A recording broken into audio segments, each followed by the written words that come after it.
Hello students, आज हम करेंगे chapter fundamental unit of life के NCERT exemplar questions and we will do the MCQs questions of this chapter. I will explain you the answers of each questions with complete explanations, and with the help of these explanations you can revise your complete chapter and you will know some new things in these questions also. So let's do the multiple choice questions from the chapter the fundamental unit of life. Now let's discuss the first question. The first question is which of the following is made into the crystals. यहाँ पे पूछा गया है कि इनमें से कौन है जो क्रिस्टल्स में कन्वर्ट किया जा सकता है. क्रिस्टल्स अगर हम बात करें, here the options are given: the bacterium, amoeba, virus and the sperms. All these like bacterium, amoeba and sperms, these are the living organisms, but the viruses, they are not considered as living organisms, as they are considered as the living particles, and these living particles can be converted into the crystals. इन्हें हम आसानी से crystals में convert कर सकते हैं. So the right answer will be the virus. Next question is a cell will swell up. एक जो सेल है वो कब स्वेल करेगी, किस कंडीशन में अगर हम रखें कि सेल के अंदर स्वेलिंग हो जाए. तो यहाँ पे ऐसा है, हमें कुछ ऑप्शन चूज करना है जिसमें हम बता सकते हैं कि a cell will swell up. Options are the concentration of water molecules in the cell is higher than the concentration of water molecules in the surrounding. No, it's not correct option. Second, the concentration of water molecules surrounding medium is higher than the water molecules concentration in the cell.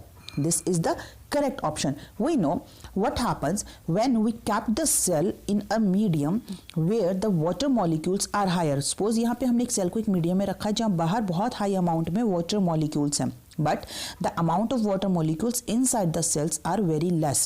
So water will move from its higher concentration to its lower concentration. Higher concentration है बाहर, lower concentration है cell के अंदर. So water will move inside the cell and finally the cell will swell up. So the correct answer is option B. Now next move on to the next question. Next question is the chromosomes are made up of. हमें बताना है कि chromosomes किससे मिलके बने हुए हैं. The chromosomes are made up of DNA and proteins.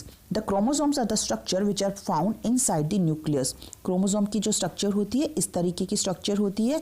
Centre का पार्ट है जिसे हम बोलते हैं centromere, and with this centromere these two arms are of chromosomes are attached, and this complete chromosomes are made up of DNA and protein. दोनों ही चीजें मिलके chromosome के स्ट्रक्चर बनाने का काम करती है.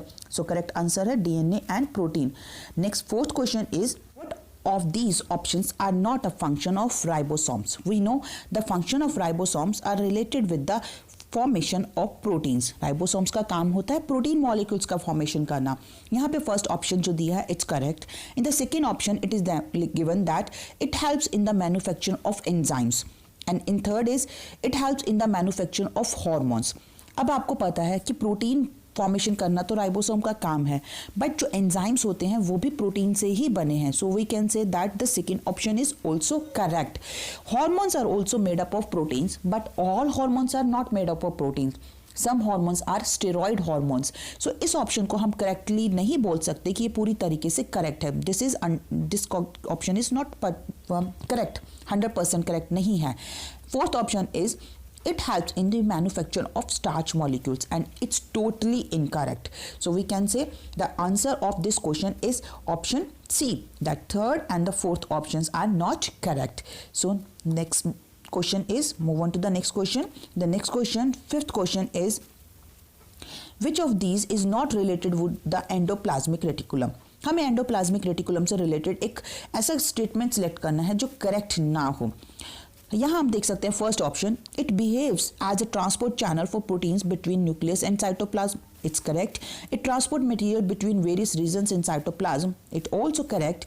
The third question, it can be the site of energy generation. No, it's not correct option. Endoplasmic reticulum or ER is not the site of energy generation. Energy generation का काम कहाँ होता है? माइटोकॉन्ड्रिया पे. So mitochondria is the site of energy generation. It's not ER. बाकी जो options दिए हुए हैं जिसमें कहा गया कि ट्रांसपोर्ट चैनल की तरह काम करता है, ये बिल्कुल सही है. हमें पता है ईआर जो है वो सेल के अंदर स्प्रेड रहती है और इसी के थ्रू जो मॉलिक्यूल्स हैं उनका ट्रांसपोर्टेशन होता है न्यूक्लियस और साइटोप्लाज्म के बीच में. सेकेंड, यहाँ पे जो दिया second option in the between various region of cytoplasm is also correct and it is a site of various biochemical activities, it is also correct. हमें पता है प्रोटीन सिंथेसिस, लिपिड सिंथेसिस, इस तरीके की बायोकेमिकल एक्टिविटीज जो हैं वो भी ईआर पे ही परफॉर्म होती हैं। So all these 3 options are correct except the option number C which is related with mitochondria. So this correct answer is option C. Now move on to the next question, which is question number 6. Following are a few definition of osmosis. Read carefully and select the correct option. हमें यहाँ पे osmosis की definitions दी हुई हैं, हमें इन्हें read करना है और correct definition को select करना है। First option is movement of water molecules from a region of higher concentration to the region of lower concentration through a semi-permeable membrane. This is osmosis and it's correct. तो हमें यहीं पे बिल्कुल correct option मिल गया है, हमें बाकी options read करने की जरूरत ही नहीं है। Now move on to the next question. It's question number 7. Question number 7 है plasmolysis is a plant cell. Plasmolysis in a plant cell is defined as, plant cell में प्लाज्मोलिसिस क्या होता है? Plasmolysis is the shrinkage of the cytoplasm in a hypertonic solution. हमें पता है कि ये प्लांट सेल है, प्लांट सेल के अंदर जो इसका साइटोप्लाज्म होता है, अगर हम इस तरीके की एक सेल को हाइपरटोनिक सॉल्यूशन में रखेंगे जहाँ पे बाहर वाटर कंसंट्रेशन लेस है, बाहर वाटर कंसंट्रेशन अगर लेस है तो इस सेल से जो वाटर है वो बाहर आ जाएगा और उस वाटर के बाहर आने की वजह से पूरा जो साइटोप्लाज्म है वो एक जगह पे, एक लोकेशन पे श्रिंक हो जाता है। तो सेल जो है उसमें पूरा साइटोप्लाज्म की श्रिंकेज हो जाएगी and this condition is known as plasmolysis and this is happen when we kept the cell in a hypertonic medium. So this is the plasmolysis. Now next question number 8 is which of the following are covered by a single membrane? Okay, this question is a little bit confusing question. Here the options are given: mitochondria, vacuoles, lysosome and plastid. We know mitochondria and plastids both are double membranous structure. Mitochondria में एक outer membrane होती है and one is inner membrane. Inner membrane इस तरीके से infold बनाती हैं जिन्हें हम क्रिस्टे बोलते हैं और इन्हीं के ऊपर एनर्जी प्रोडक्शन यानी कि ATP सिंथेसिस का काम होता है। So mitochondria is double membranous structure. Similarly the plastids are also double membranous structure. Plastid भी double membranous structure होते हैं और इनमें बीच बीच में यहाँ पे thylakoids present होते हैं. Thylakoids are the site where the photosynthesis occurs. But the vacuoles and lysosomes, both of these two structures are the single membranous structure. तो यहाँ पे जो आंसर्स है वो दोनों ही हो सकते हैं, वैक्यूल भी हो सकता है और लाइसोसोम भी हो सकते हैं। Both are single membranous structure. तो यहाँ पे थोड़ा सा कंफ्यूजिंग है, most probably you will get the answer of lysosome but both are correct options. Now move on to the next question, question number 9। Find out the false statement. हमें यहाँ पे एक फॉल्स स्टेटमेंट ढूंढनी है। False statement कौन सी है? Let's see. Golgi apparatus is involve with the formation of lysosomes. No, it's not false, it's correct. Golgi apparatus जो है वो लाइसोसोम्स का फॉर्मेशन करता है।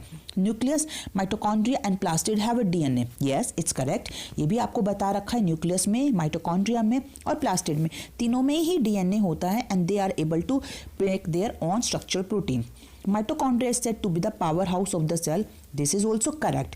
Cytoplasm is called the protoplasm. No, it's not correct.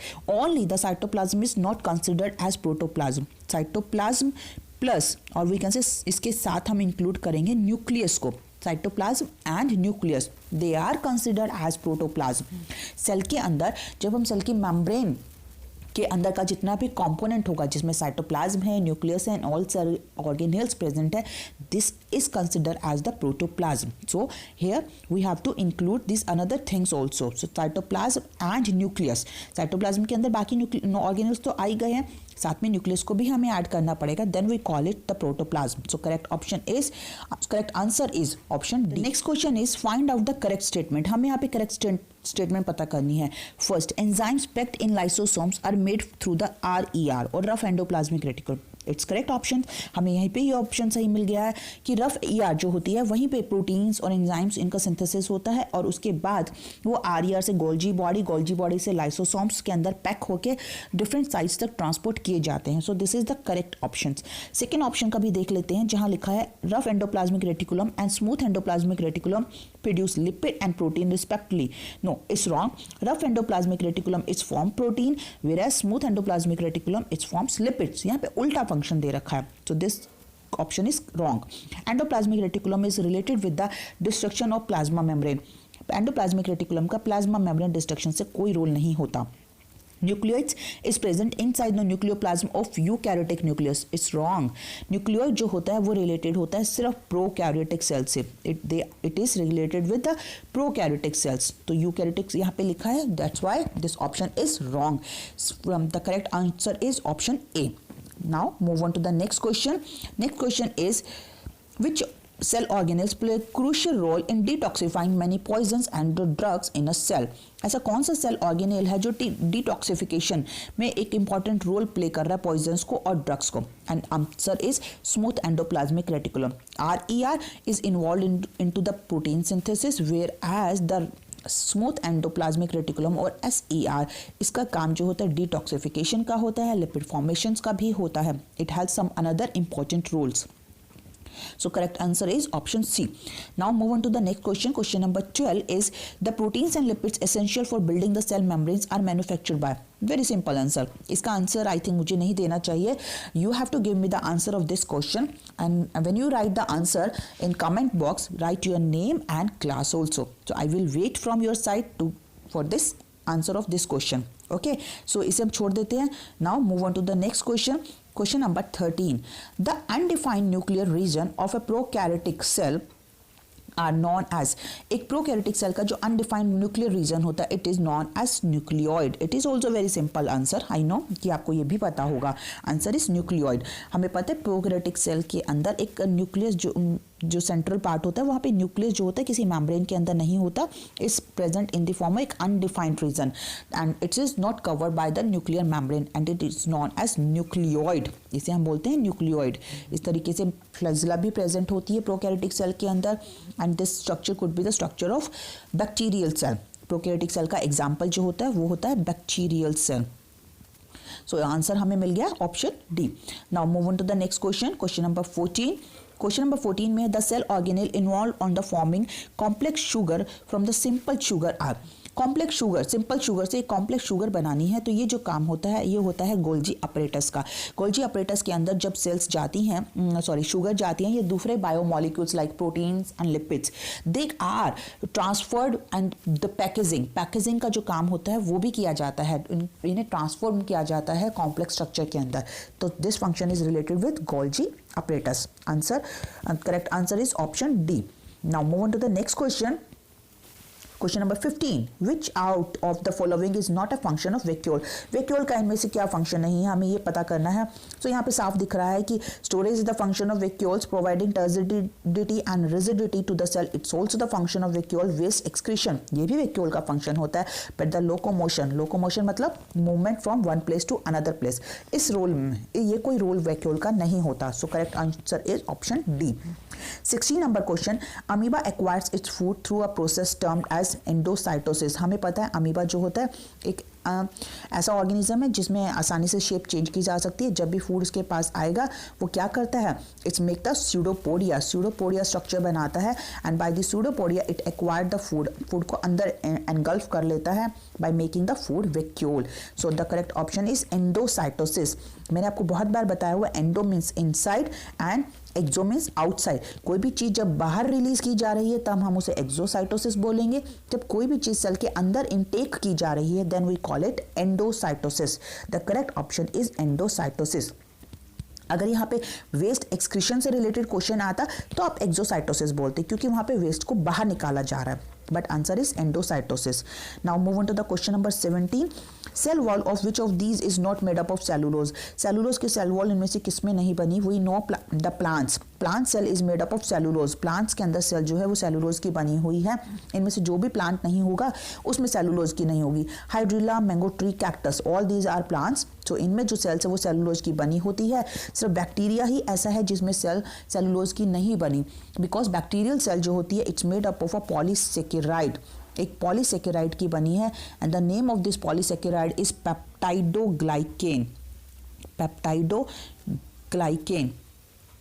ये नाम होता है इस पॉलीसेकेराइड का जिससे बैक्टीरियल सेल बनी है. So correct answer is option ए.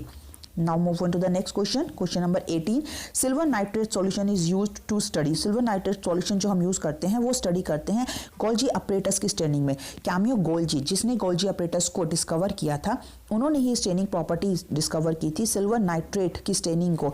आपको ये चीज़ आई थिंक पता हो कि हम कोई भी सेल ऑर्गेनेल को जब भी माइक्रोस्कोप में देखते हैं तो उससे पहले उसे एक कलर देना होता है and this procedure is known as staining. यहाँ पे गोल्जी अपरेटस के बारे में बात की गई है कि गोल्जी अपरेटस की जो स्टेनिंग है वो सिल्वर नाइट्रेट सॉल्यूशन से की जाती है, जिसकी वजह से ये ब्लू कलर एक्वायर करता है और उसी ब्लू कलर की वजह से ये आसानी से विजिबल हो जाता है माइक्रोस्कोप के नीचे जब हम इसे देखते हैं.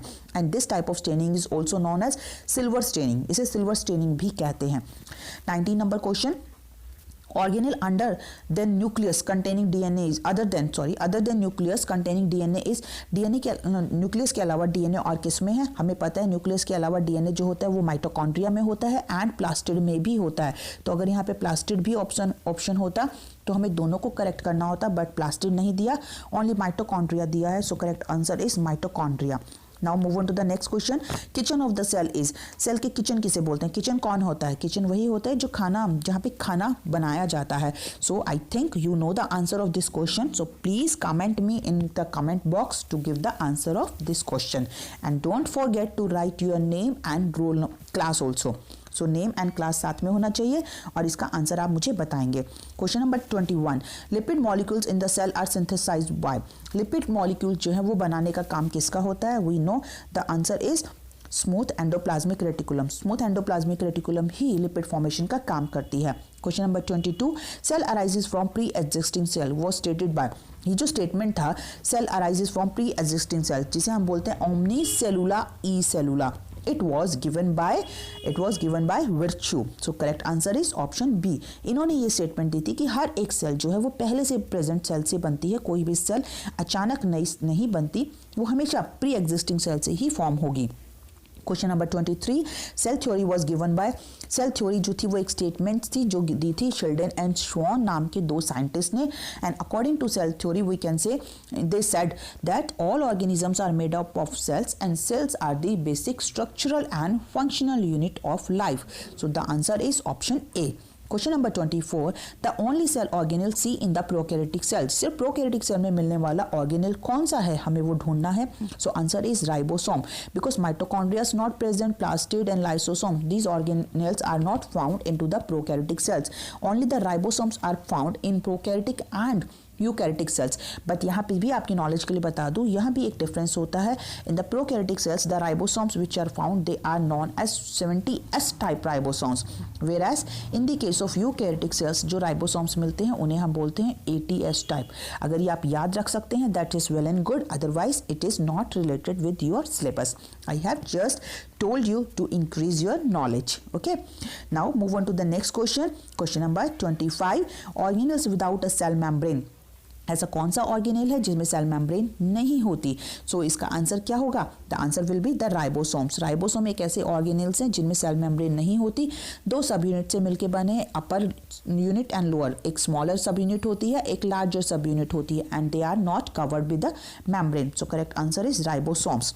Now move on to the next question. Question number 26. यहाँ पे थोड़ा सा हमें यूनिट से रिलेटेड क्वेश्चन दिया गया है. 1 म्यू एम यानी कि micrometre. 1 micrometre is equal to 10⁻⁻6. 1 micrometre जो होता है वो 10⁻⁻6 के इक्वल होता है. वी नो 10⁻³ एम जो होता है इज नॉन एज मिलीमीटर, इसे हम बोलते हैं millimetre. 10⁻⁻6 is known as micrometre, whereas the 10⁻⁹ it is known as nanometre, इसे बोलते हैं हम nanometre. So correct answer is option A. 27 number question. 27 number question से the lysosomes arises from. Lysosomes जो अराइज होते हैं वो गोल्जी अपरेटस से होते हैं. This is the cell. Cell के बीच में न्यूक्लियस है और न्यूक्लियस से यहाँ पे ER बनती है. And these ER are remain connected with the Golgi complex, and these Golgi complex later on form the lysosomes. So correct answer is option B. Now move on to the next question. Question number 28. Living cells were discovered by. Living cell किसने discover की थी? We know the living cell was discovered by the Leeuwenhoek. Leeuwenhoek ने discover की थी. Robert Hooke discovered the cell first time. The first cell was discovered by the Robert Hooke, but that cell was the dead cell. वो cell जो थी वो dead cell थी. So Leeuwenhoek is the right answer. Robert Brown discovered the nucleus, whereas the Purkinje it found the protoplasm. So ये आपको अगर याद रह सकता है that is okay, but correct answer of this question is Leeuwenhoek, option number C. Next question is select the odd one out. हमें odd one out find करना है.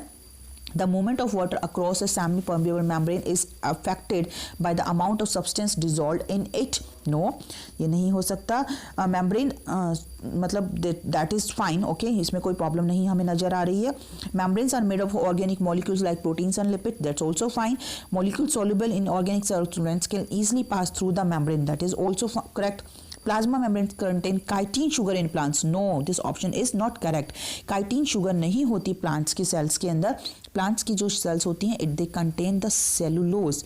They contain cellulose. उनमें cellulose होता है. The chitin sugar is found into the cells of fungi. Fungi की जो sales होती है उसमें काइटिन शुगर होता है, सेलुलोज प्लांट के सेल में होता है. So here we completed all the MCQs question. I hope these questions will help you to understand this chapter very well. Thank you.